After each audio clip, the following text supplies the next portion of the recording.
Most of us think we have a pretty good handle on what Jesus meant when he commanded us to love one another. But when you actually examine the original language and the world he was speaking into, the picture gets way more complicated.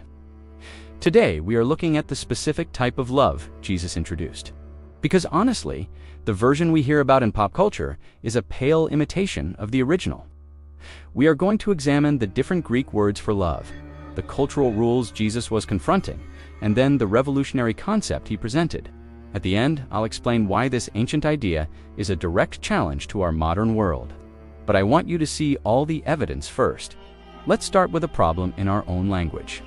We use the single word love for everything from our spouse to a new TV show. And because of that, the word has lost a lot of its precision. To understand what made Jesus' teaching so different, we first need to understand that the ancient Greeks were far more specific. They had multiple distinct words for love, and seeing the difference is the key. First, there was eros, which is where we get our word erotic, a passionate romantic love based on attraction and desire that is by its nature conditional. Then there was storge, which describes the natural affection between family members, a parent for a child, or between siblings, built on familiarity and shared bonds, but confined to your own tribe. And finally, there was philia, often called brotherly love, describing the deep bond of friendship and loyalty between equals based on shared values and mutual respect. Eros, storge. Notice the common thread here. They are all, in their own way, reciprocal. They depend on a shared feeling, a mutual benefit, or a common identity. They are given to people who are close to us, who are like us, and who love us back. This was the landscape of love, and it was into this world that Jesus introduced a completely different category. Now, let's look at the world Jesus stepped into, because before he ever spoke, society already had very strict rules about who was worthy of love. In first-century Jewish culture, this was tied directly to the community. The central command from Leviticus 19:18 was, "You shall love your neighbor as yourself." This was the foundation of their ethics. But here is the key question: who is my neighbor?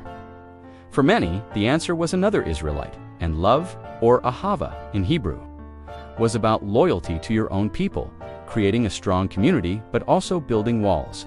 And while the phrase "hate your enemy" appears nowhere in the Hebrew scriptures, many scholars argue it became a common inference, a human tradition that twisted the original command into a justification for tribalism.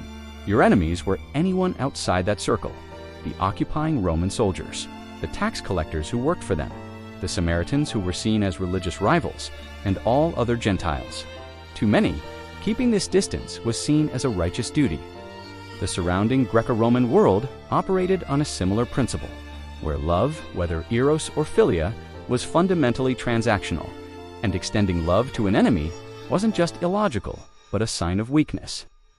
So this was the world Jesus entered, a world where love was a limited resource, given only to the deserving inside your own group. And Jesus was about to challenge that entire structure. Before we continue, quick thing. If you appreciate all the effort we put into these videos, please consider subscribing. We're trying to reach 5,000 subscribers, and 90% of you watching aren't subscribed yet. It genuinely helps us make more content like this. This happens in the Sermon on the Mount.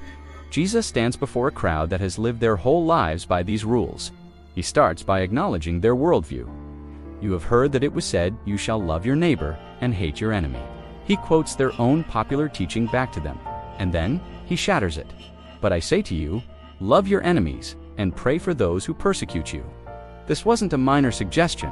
It was a direct command to reverse their deepest cultural and religious instincts. He was telling them to love the Roman soldier, to pray for the religious leader who condemned them, and to show goodwill to the Samaritan they despised. This would have sounded impossible. This is where a different Greek word becomes essential: agape. Now, the word existed before Jesus, but early Christians repurposed it to capture the unique love Jesus was demanding. Many scholars believe agape is best understood not as a feeling, but as an act of the will. It's a determined choice to seek the good of another person, regardless of who they are or what they've done. Agape isn't about liking your enemy or having warm feelings for your persecutor. It's a sacrificial love that intentionally desires their well-being, even when every human instinct wants revenge. It's a love that gives without expecting anything in return. Jesus was introducing a kind of love that didn't come from human emotion, but from the very character of God. Jesus didn't just talk about agape. His entire ministry was a demonstration of it. Consider the parable of the Good Samaritan. A legal expert asks Jesus, "Who is my neighbor?" to justify himself. So Jesus tells a story about a Jewish man who is beaten and left for dead, a priest and a Levite. The religious insiders see him and walk away.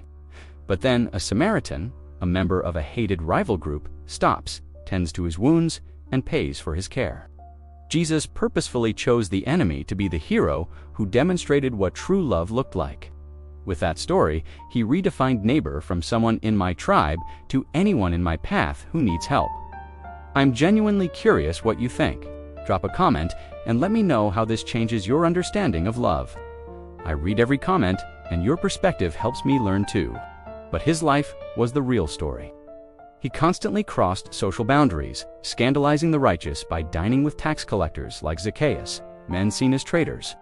This wasn't Jesus affirming their corruption, it was Jesus extending agape to treat them with dignity and call them toward repentance.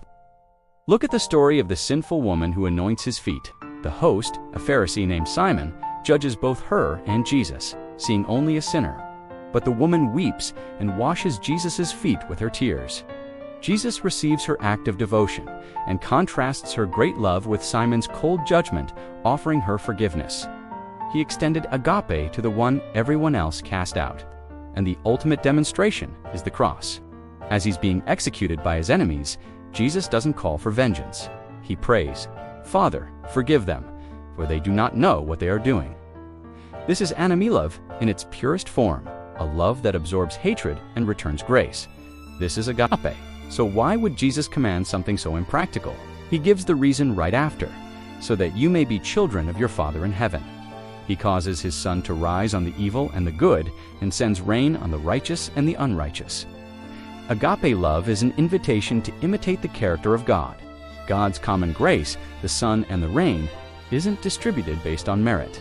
When Jesus calls us to love our enemies, he's calling us to reflect our Father's character with a love that isn't conditional or transactional. This is what he means by being perfect at the end of that passage.